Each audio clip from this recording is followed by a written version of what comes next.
find it kind of funny. I find it kind of sad. But the dreams in which I'm dying, the best I've ever had.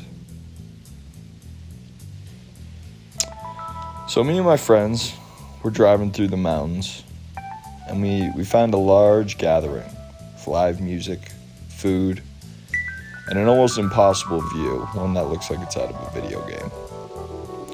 To make a great time better, there was a massive eclipse at sunset. You know, just a whole group of people with food, music, staring into an eclipse and harnessing its power. After the eclipse, it was followed by a tidal wave of black cloud that for a moment swallowed up the whole sky. But like any cloud, it passed. After a crazy experience with my college comrades in the Colorado mountains, I decided to go on a drive by myself, a solo quest, if you will. And I started to realize once that eclipse hit, that's when the real action began. My first stop was a yard sale. There wasn't much stuff except for a really nice speaker that caught my eye. I stole it. The next step was to sell it. I kept driving through the mountains alone, not seeing much infrastructure. But to my luck, I drove up to a pawn shop where I could sell it.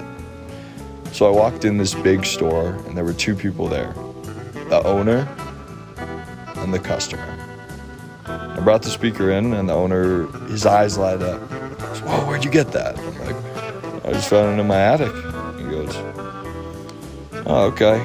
And he lowballs me with an offer. And I was surprised. He only offered me like $30. So I denied the offer and decided to hold on to the speaker. Start to make my way towards the exit. Before I get the chance to get out the door, the owner says, "I have something you might like." He explained it as a tool used for eclipses. It could tell you when they happen, what would happen, and it could even harness the power of the eclipses and give you like a sick tan or something like that. I was intrigued.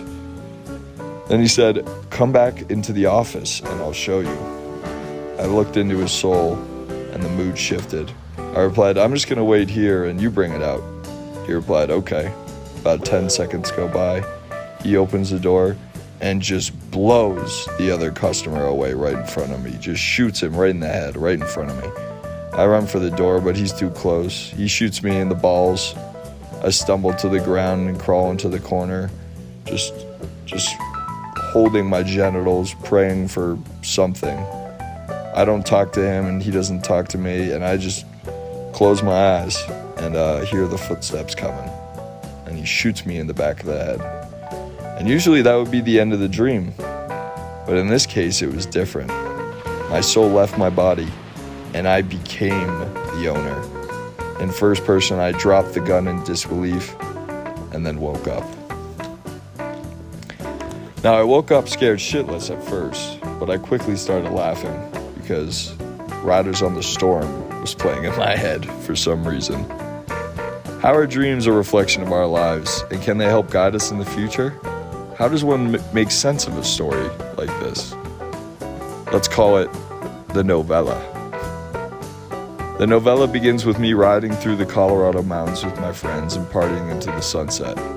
I just graduated college in Colorado, and this was my interpretation of a hell of a send-off. The celebration was ended with an eclipse that was the catalyst for a dark sky and me leaving my friends. Now in real life, with a week left here, I was lucky enough to witness the blood moon eclipse in full, and the story behind that night is crazy enough to be worthy of its own episode. But the eclipse in both the dream world and the real world came into play and served as a moment of transition, evolution, and awakening. Me stealing from the poor old man in his yard sale represents the immature, selfish decisions I have made during my college years. Nothing worthy of jail time or real punishment, but just immature regrets you might have learned from, like getting too drunk at a party or stealing some road signs. In the final chapter of this novella, my future self, the businessman, is tasked with killing my previous self, the college kid. Only I could have known about my interest in eclipses the way the owner explained his device. Therefore, it became clear I was luring myself into the trap of adulthood, and I did a good job in doing so. I have mapped out my life to live 88 years with 4 periods of 22 years to separate the lifespan. Each period ends with the death and rebirth of myself. And considering I am 22 now, this dream truly symbolizes and foreshadows the shift that is happening to not only my physical body, but my spiritual self as well. When life changes, be the writer of your own story. People will try and steal this from you because of the power you have. Defend it with your life.